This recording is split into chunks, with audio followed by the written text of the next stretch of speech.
이 헤드 부분은 반드시 진주, 벌, 헤드를 쓰셔야 돼요. 확실히 써보니까 그게 훨씬 더 효과가 좋았습니다.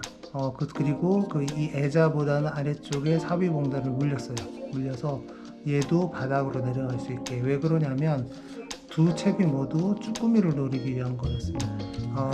여기에 맨도레를 사용을 해서요. 맨도메를 사용을 해서 팔로마 매듭을 했습니다. 얘는 합사죠. 얘도 합사입니다. 그리고 제가 이 지금 애자를 저울에 달아보니까 무게가 12호 정도 나옵니다. 12호 정도 나오는데 사실 봉돌에 비해서 부피가 크다 보니까 물속에서는 아무래도 봉돌보다는 저항이 더 있어요. 이 애자가 찌멈춘 고무를 만드는 회사마다 좀씩 사이즈가 다르기 때문에 그걸 감안하셔가지고 1호 이하. 이 애자가 제가 이제 무게 영상에서 보여드렸지만 무게가 12호 정도 나가거든요. 그럼 1호 관통치를 쓰게 되면 13호가 되는 거고요.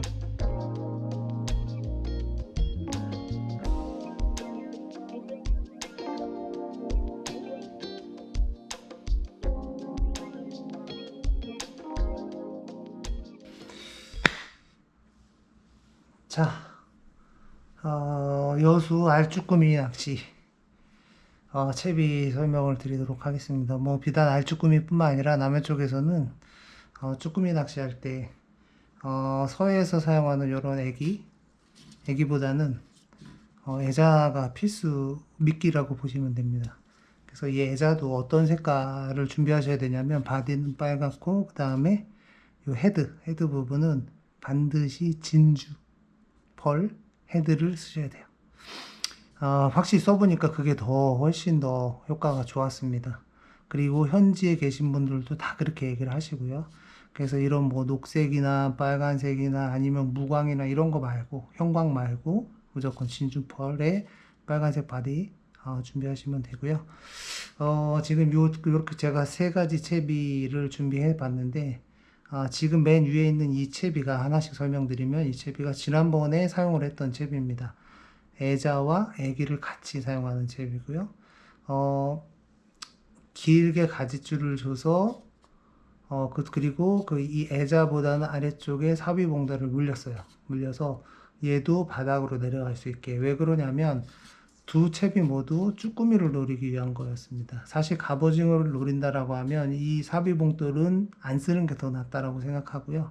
근데 지금 현재 여수나 녹동이나 마찬가지겠지만 남해 쪽 그 쭈꾸미 낚시는 사실은 갑오징어는 거의 기대할 수 없기 때문에 바닥을 노려서 얘도 애자도 바닥을 노리고 애기도 바닥을 노리기 위해서 삽입봉돌을 물렸고요. 더 무거운 걸 쓰지 않은 이유는 그래도 얘가 조금은 자연스럽게 움직였으면 하는 바람에서 큰 거를 사용하지는 않았습니다. 지난번은 요렇게 사용을 했어요. 근데 요렇게 사용을 해보니까 문제가 뭐냐면 이 애자는 밑걸림이 굉장히 심한 건 누구나 다 알고 계실 겁니다. 그래서 밑걸림이 쉽게 떨어져 나가는데 밑걸림이 발생했을 때 애자만 떨어져 나가면 좋은데 얘도 목줄이고 얘도 목줄이죠. 여기 있는 합사 원줄이 있는데 떨어져 나갔으면 좋겠는데 이 비싼 애기도 같이 떨어져 나가더라는 거예요. 이게 단점이더라고요. 제가 사용을 해보니까. 그래서 요번에 이제 다시 한번 여수에 쭈꾸미 낚시를 가게 될 건데 요번에는 조금 보완을 했습니다. 보완을 한 게 어떤 식으로 보완을 했냐면 가지줄을 주고 그 다음에 이 애자를 버림채비를 하는 건 똑같은데 이 가지줄을 어떤 식으로 줬냐면은 여기에 맨도레를 사용을 해서요. 맨도메를 사용을 해서 팔로마 매듭을 했습니다. 얘는 합사죠. 얘도 합사입니다. 합사를 애초에 내가 주고 싶은 단차만큼 접어서 팔로마 매듭을 해주고요. 그 상태에서 애자로 내려가는 줄은 저 같은 경우에는 모노필라멘트 2.5를 사용을 합니다. 2.5를 사용해서 밑걸림이 발생했을 때 잡아당기면 끊어질 수 있게 버리는 거죠. 속된 말로 버리는 거죠. 원채비를 살리기 위해서. 그래서 여기서 끊어지거나 대개 여기서 끊어지게 만들기 위함입니다. 여기서 끊어지지 말고요. 여기서 끊어지면 원줄이 날아가기 채비가 전부 손실이 되겠죠. 그래서 이렇게 사용을 하는데 요번에는 이 사실 단차는 별로 중요하지 않습니다. 쭈꾸미는 바닥을 노리는 거기 때문에 훨씬 짧게 해주셔도 상관없고요. 상관없고, 대략 한 뼘 이내에서 단차를 주시면 될 것 같고요. 음, 어쨌든 짧게 주셔도 상관없습니다. 이건 전혀 상관없어요. 왜냐하면 갑오징어를 잡는 채비가 아니기 때문이었습니다. 쭈꾸미 채비니까. 그래서 밑걸림이 발생돼 이게 끊어지고요.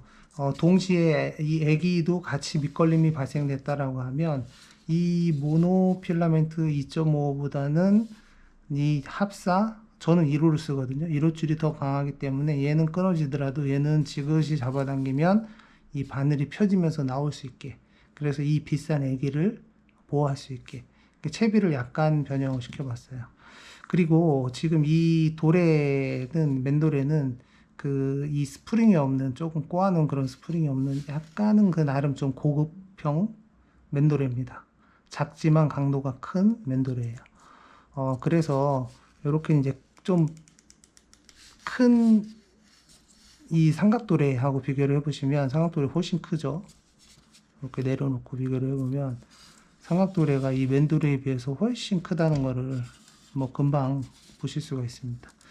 그래서 이 맨도래, 작은 맨도래를 사용하게 되면 그만큼 조류의 저항도 덜 해서 좀 더 예민하지 않을까라고 생각합니다. 물론 이런 도래를 전혀 사용하지 않는 직결채비보다야 못하겠지만 예민성이 떨어지겠지만 그래도 이거보다는 나을 것 같다. 그리고 장점은 뭐냐면 팔로마 매듭을 가짓줄을 합사를 주니까 밑걸림이 발생되더라도 이 애기를 살릴 확률이 높아진다라는 거고요. 그래서 저는 이제 이렇게 채비를 준비해서 이번에 이제 여수 알쭈꾸미를 노려볼 생각이고요. 사실 이 채비는 그 서해안에 갑오징어 낚시할 때도 이렇게 하려고 생각하고 있어요. 갑오징어 뭐 제 영상에도 있지만 이 합사 직결 채비를 제가 썼었는데 원줄도 합사하고 가지줄도 합사로 이렇게 해서 썼었는데요. 팔자 매듭을 해서 썼는데 비슷한 경우가 발생되더라고요. 이제 요번 이제 시즌 돌아오는 2021년도 시즌에는 갑오징어 낚시도 이렇게 한번 하려고 생각하고 있습니다. 그래서 원줄 합사보다 약한 버림줄 채비를 사용을 하고, 그 다음에 이 애기 쪽에는 원줄을 그대로 사용해서 밑걸림이 발생되더라도 애기를 보호할 수 있게 할 예정이고요. 당연히 이제 갑오징어 낚시 때는 여기에 이제 애자가 안 들어가고 봉돌이 들어가겠죠. 보편적인 봉돌 들어갈 거고요. 그리고 그 또 하나 채비는 이렇게 이제 심플하게 애자만 쓰는 채비인데, 애자만 쓰는 채비 같은 경우 요번에는 제가 이 그 관통줄을 안 가져갔어요. 깜빡하고 빼놓고 가는 바람에 그냥 요 4호 고리줄을 사용을 했는데, 요번에 그 조류가 약했거든요. 약했는데 4호 고리줄가 좀 무리더라고요. 좀 무겁다는 느낌이 들었어요. 그렇기 때문에 이렇게 무거운 게 필요가 없고요. 그리고 제가 이 지금 애자를 저울에 달아보니까 무게가 12호 정도 나옵니다. 12호 정도 나오는데 사실 봉돌에 비해서 부피가 크다 보니까 물속에서는 아무래도 봉돌보다는 저항이 더 있어요. 이 애자가. 그래서 이 애자만 가지고는 좀 어렵다. 그리고 아무리 조금 물때다 하더라도 조류는 있거든요. 그럴 때에는 무게를 더 줘야 되는데 제 생각에는 이런 관통추가 위에서 해주면 좀 더 안정적으로 그 액션을 줄 수 있다는 생각이 들고요. 얘도 좋기는 한데 얘를 여기다 달면 얘는 좀 움직이거든요. 많이 움직이기 때문에 이런 이 고리추보다는 관통추가 좀 더 나은 것 같아요. 그래서 아예 애초에 이 경우에는 나는 애자만 쓰겠다라고 생각하시는 분들은 조류가 발생될 수 있다는 가정하에 먼저 요런 그 찌멈춤 고무를 좀 준비하시고요. 찌멈춤 고무는 제일 가는 걸 사용하셔야 됩니다. 저희가 원줄을 합사 2호 이하로 사용하기 때문에 0.85, 0.6호도 사용하죠. 하기 때문에 제일 작은 거. 대부분 사이즈가 있는데 원줄이 표기가 되어 있어요. 근데 사이즈로 얘기하면 SS 사이즈 정도 사시면 되고요. 그 다음에 아예 그 또 찌멈춤 고무를 만드는 회사마다 좀씩 사이즈가 다르기 때문에 그걸 감안하셔가지고 1호 이하짜리 이 찌멈춤 고무를 구매하시면 될 것 같아요. 그래서 이거를 구매해서 먼저 위에다 하나를 넣고 그 다음에 관통줄을 넣으시고 밑에는 좀 더 잡아줄 수 있도록 2개 정도 넣어주시면 될 것 같고요. 그 다음에 이 상태에서 도래하고 매듭을 하시면 될 것 같습니다. 매듭을 하고 여기에다가 애자를 사용하시면 되고요. 그리고 이 관통줄은 장점이 뭐냐면 얘를 교환을 해줄 수가 있어요. 그래서 지금 요거는 1호인데 조금 더 조류가 있다라고 하면 요 위아래 거를 빼시고 이 관통줄 보면 가운데가 갈라져 있어요. 갈라져 있기 때문에 이렇게 빼낼 수가 있습니다. 빼낼 수가 있어요. 그래서 좀 더 큰 거, 무게가 나가는 걸로 교체를 해주면 됩니다. 관통줄은 기본적으로 이런 마개가 위아래로 다 있고 중간에 구멍이 있는데 구멍이 굉장히 작습니다. 작기 때문에 웬만큼 가는 작은 찌고물을 사용하시더라도 이 안으로 파고드는 경우는 없으니까 걱정하지 마시고 최대한 작은 찌고물을 사셔야지만 이게 줄을 꽉 잡아줘서 많이 왔다 갔다 흔히 얘기하는 놀지 않는다는 거죠. 그렇게 하고요. 그 다음에 가는 교체는 되게 쉽습니다. 이런 식으로 끼고 어느 쪽이든 먼저 꽂아주고 꽂았죠. 그 다음에 이제 여기도 같이 꽂아주고 그 다음에 찌고모가 있으니까 내가 원하는 위치에다가 넣으시고 그 다음에 맞춰서 이렇게 사용하시면 됩니다. 굉장히 간단하죠, 교체가. 그래서 요거를 호스를 좀 다양하게 1호부터 2호, 3호 이런 식으로 준비를 하셔가지고 사용하시면 되고요. 만약에 이 애자에다가 이걸 1호를 넣으면 이 애자가 제가 이제 무게 영상에서 보여드렸지만 무게가 12호 정도 나가거든요. 그럼 1호 관통줄을 쓰게 되면 13호가 되는 거고요. 2호를 쓰게 되면 14호가 되고 3호를 쓰면 15호 이런 식으로 늘어납니다. 그래서 얘를 활용을 하시게 되면 보다 안정적으로 조류 흔히 얘기하는 저희가 이제 줄이 날린다고 그러죠. 조류랑 바람 때문에 줄이 수직으로 채비가 배에서 수직으로 내려가 있어야 되는데 줄이 옆으로 흐르는 거예요. 이거 날린다라고 하는데 이 날리는 현상을 이 뽕돌의 무게를 늘려줘서 좀 상쇄시킬 수 있고요. 수직으로 내려가게 할 수 있다는 거죠. 그리고 또 하나는 뭐냐면 제가 녹동에서 했을 때 특히 많이 느꼈던 건데 조류는 굉장히 약한데 수심이 너무 깊습니다. 너무 깊기 때문에 이 애자만 사용을 하게 되면 이게 밑으로 채비를 내렸을 때 내려가는 시간이 너무 오래 걸립니다. 근데 아무리 조류가 없다 하더라도 이 배는 가만히 있는 것 같지만 사실 물 속에서는 조류 때문에 살짝 움직이고 있거든요. 배 위에 타고 있는 낚시꾼은 모르는데 조류는 항상 움직이고 있습니다. 움직이고 있기 때문에 똑바로 안 내려가고 너무 천천히 내려가니까 너무 가벼워서 똑바로 안 내려가고 약간 사선으로 내려가게 되고 그 다음에 너무 느리게 내려가면 굉장히 답답합니다. 좀 빨리 내려갔으면 좋겠다는 생각을 하거든요. 그렇기 때문에 이렇게 줄을 수직으로 줄이 안 날리게 수직으로 빠르게 내려주게 하기 위해서도 이런 관통줄을 사용하시면 굉장히 좋을 것 같고요. 관통줄 중에서도 이런 마개가 있는 타입, 가운데가 이렇게 벌어져 있는 타입을 사용하시면 교체하기가 굉장히 편하다라는 거. 사실 이런 갈라진 부분이 없는 관통줄도 굉장히 많습니다. 이제 많지만 이제 그게 지금 이렇게 갈라진 거에 비해서 불편한 건 잘 아시겠죠? 그거는 교체를 해주려면은 잘라내고 다시 뺐다가 다시 끼고 다시 매듭을 해줘야 되지만 얘는 이제 매듭을 그대로 둔 상태에서 요 마개만 빼서 교체를 할 수 있다라는 장점이 있습니다. 자, 그래서 요번에는 원래 하던 채비지만 이렇게 관통추와 애자, 특히 진주 애자를 사용하는 요 채비를 준비해서 갈 거고요. 그 다음에 여기 튜닝을 할 겁니다. 이제 오징어나 육포 둘 중에 하나를 튜닝을 해서 갈 생각이고요. 그 다음에 지난번처럼 애자 쪽에도 목줄을 쓰고 애기에도 목줄을 쓰는 이 채비가 아닌 이번에는 삼각도래를 사용하지 않고요. 이번에는 그냥 맨도래를 사용을 해서 요 위에 팔로마 매듭을 해주고 이거 이제 먼저 이 팔로마 매듭할 때는 이만큼 내가 주고 싶은 단차만큼 한 30cm 이상 단차를 준 상태에서 매듭을 하셔야 되겠죠. 그러면 원줄 합사, 그 다음에 가지줄도 합사가 될 겁니다. 그 상태에서 지금 이 버림줄, 그러니까 애자 쪽으로 내려가는 요 줄만 목줄을 따로 사용을 해서 그리고 이때가 쭈꾸미 바닥에 쭈꾸미를 노리기 때문에 요 봉돌을 애자보다는 아래쪽에다 물려서 이런 식으로 사용을 할 예정입니다. 사실 이제 이 두 가지 채비가 있다라면 저는 지금 이 채비를 주력으로 해서 사용할 예정이고요.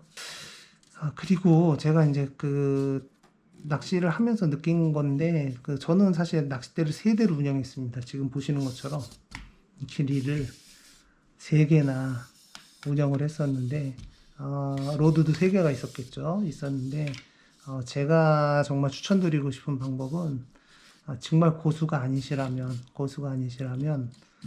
로드는 딱 하나만 쓰시라는 거 권해드리고 싶습니다. 2개 이상 쓰지 않는 게 좋을 것 같고요. 자, 그리고 로드는 딱 하나만 쓰시고 채비도 딱 하나만 쓰십시오. 하나만 써서 하는 게 훨씬 좋을 것 같습니다.